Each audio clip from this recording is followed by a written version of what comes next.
Okay, folks, so we got to give a violent update on the market and plays, as well as the tier of Palin. I can't believe I'm saying this, but I think that Palantir may be a bit more of a tease than Mara. At least Mara sometimes pleases, Palantir just teases. We need to discuss exactly my thoughts, the numbers that I'm projecting forward, which makes me continue to stay bullish on the stock, and when I believe the numbers suggest this is going to hit $100 a share. And the only thing that I ask before we get into all of this is that you hit that ravishing like button, and also don't forget to subscribe either. Okay, so we finally got some breathing in the market. An inflation metric coming in a little bit hot. Tesla further leading a growth sell-off as Elon Musk's tweet storm got factored into the stock. You know, I actually have a picture of Elon Musk's tweet from last year hanging behind my desk. Tesla stock price is too high in my opinion. That serves as a genuine reminder that sometimes Elon giveth and sometimes Elon taketh. But in all seriousness, I mean, we need breathing, especially when it comes to Tesla stock. People want these things to run up forever, but they don't want to talk about the fact that you can't have it keep running up forever without having massive corrections. It's much better to have breaths along the uptrend. But we did have some good news with EVgo rallying as high as 19 in the pre-market on news that they were expanding partnerships with Uber and GM. A bit of an overreaction, but I was pretty happy to see that. Hey, EVgo is worth more. It's going to be worth $20 in my view,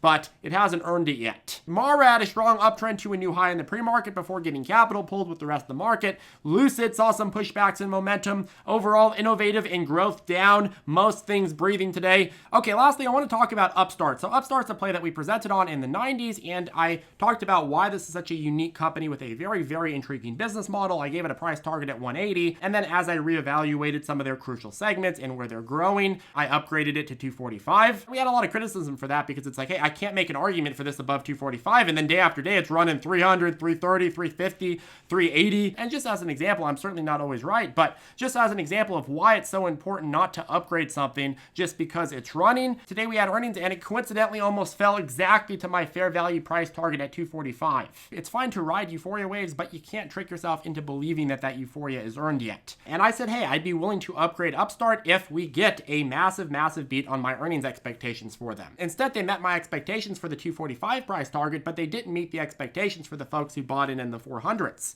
So it got beat down.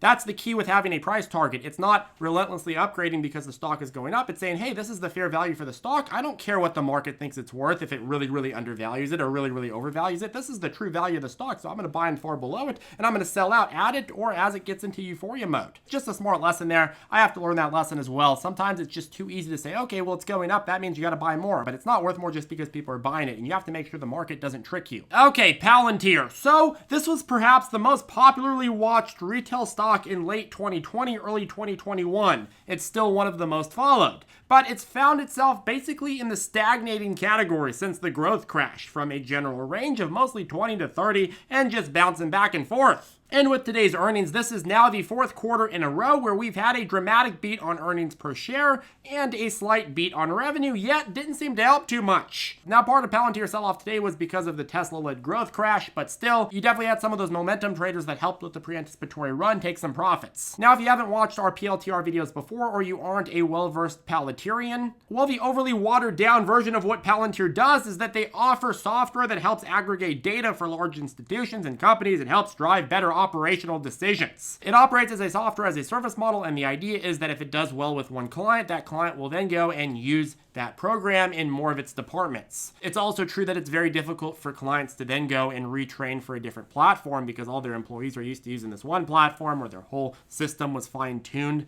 around this one platform, similar to how Windows Vista or Windows XP is still used in a lot of places despite that being very outdated. It just costs so much to adapt. So with something like a Palantir, once you're in that platform, you basically have that client locked down, and especially once they start expanding to a bunch of different departments. And the applications of their software are very widespread. For example, they've been used to help in international supply chain routing, in healthcare routing, and they're even credited with helping us find bin Laden. But outside of that, there's a lot of big data analytics companies out there, and there's a lot of competition.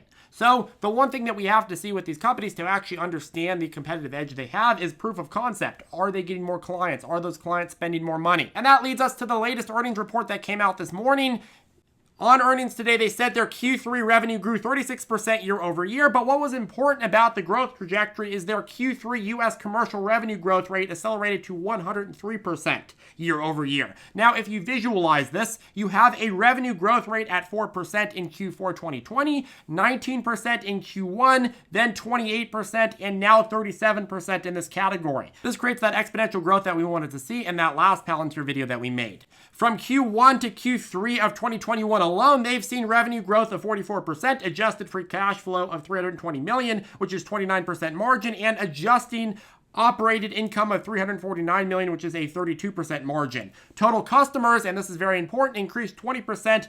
Revenue per top customer increased as well. So you're getting more customers and you're scaling the top 20 customers. They also said they're seeing a lot of demand specifically from the healthcare, automotive, and the defense sector. They're also looking to expand into crypto, but they did not mention SHIB, unfortunately. I think that we can all agree that SHIB is crucial for this nation's defense. Now, in terms of weakness on this report, the one weakness that I could find is that the government revenue was slow.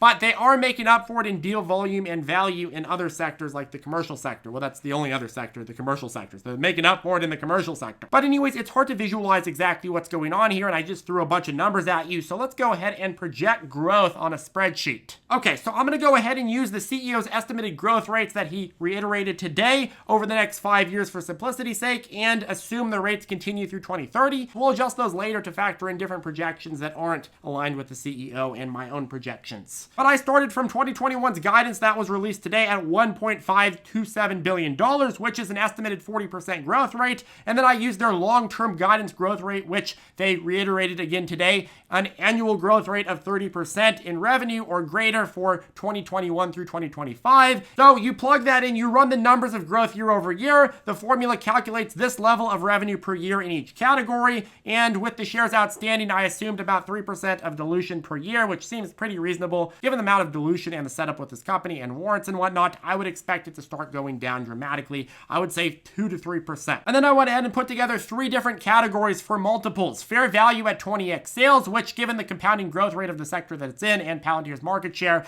I think 20x sales is about reasonable. I then declared 30x sales to be the euphoria multiple, and then because capital tends to overaccumulate to any of the up-and-coming growth leaders in a sector, I went ahead and took an average multiple between the industry's most noted and successful growth players, Datadog and Snowflake. Datadog trades at a 60 multiple, Snowflake trades at a 128 multiple. In the case of Snowflake, the multiple is so high because investors are rallying it up on expectation that a lot of the booked value is going to start showing on future revenue reports. However, I'd also argue that with Palantir, you're not seeing a lot of the future contracts being factored into the stock at all. It's pretty much just factoring in the growth trajectory and not an increase on the growth trajectory. This multiple is just here to compare. I'm not saying that Palantir is going to reach these values. In any case, assuming company given growth rate, some dilution, you're looking at a fair value at $16.33 based on 2021 sales, $20.61 based on 2022 sales, $26.02 based on 2023 sales, and then $32.84 based on 2024 sales. And then eventually it scales up to breaking that $100 barrier in 2029, assuming 30% revenue growth year over year. People who trust this company's estimates are averaging out and setting a fair value on the stock today at about 2023 sale numbers, which values it at about $26, which is pretty in line with what it's trading at currently, give or take a couple dollars after today's crash. The market right now is looking at 2023's numbers and it's saying, okay, well, that's about $26. The fair value is 26, and it's kind of going back and forth around there. But as we head into 2022, it'll start looking more towards 2024, closer to $32 a share at fair value. However, I think the market's making a big mistake here, and I'll explain why. The company expects 30% or greater growth. Emphasis on the greater, and the market is factoring in a bare minimum scenario of 30% every single year. And worse yet, using this formula completely ignores the fact that you could have some years that come in far above that and some years that come far below that, because if it's an average over those years, you have different reports on different years. You could have one year where it's 50% and another where it's 20%, and it could come out to an average. In this situation, you'd expect higher growth rates in the next coming years and then slower growth rates as you get closer to 2025. And these are the numbers that I picked to draw a trajectory of a broader trend. These aren't necessarily what's going to happen, but this is what I think the broader trend is going to look like. You have 40% in 2021, you have another year of heightened growth in 2022, and then growth rates as a percentage start going down as company gets more mature, and then it steadily trends that way until 2030, which based on these numbers, you earn $100 per share a year earlier than you did based on the company's numbers, and you earn that in 2028. But most importantly, in terms of current pricing, this is my thought process. The market, again, is looking at 2023 numbers right now based on the wrong metrics, and it's valuing today's stock based on those wrong metrics. And based on this trend, if it was accurately priced today, it would be somewhere between fair value at 31 and euphoria at 39. And I think that what's going to happen is halfway through 2022, Palantir is going to be reporting and providing guidance. Analysts are going to realize, hey, we messed up. Palantir had 2 great quarters, and Palantir's guidance suggests that by the year end, we're going to see growth rates that are closer to this, not this. They're going to hit that higher growth rate in 2022, but by mid-2022, what's the market going to be looking at? It's not going to be looking at 2023 anymore. It's going to be starting to factor in 2024 and 2025, and there's going to be a large discrepancy between how much growth is going to stack up in 24 and 25 and how much they factored in mid-2022. If it hits these growth numbers, the new fair price would be trading somewhere between the fair value in 2024 at $42 and the euphoria multiple in 2025 at $69, just under 70. Now, of course, the risk associated with this is in a world where you get a really bad 2022. Obviously, the value creation is delayed a year or 18 months. But Palantir has already shown during 2020 that it can make up for some lost revenue and rebound faster on the other end. And given a few risk-on cycles and really strong beats with Palantir, I would not be surprised if you see this trading several periods in the euphoria stages. Basically, my thought process is, hey, right now the market's looking at 2023 levels, and the 2023 levels are wrong. The growth rate's going to be higher in 2022, and that's going to project higher in 2023 numbers. And by the time the market realizes that, it's already going to be mid-2022.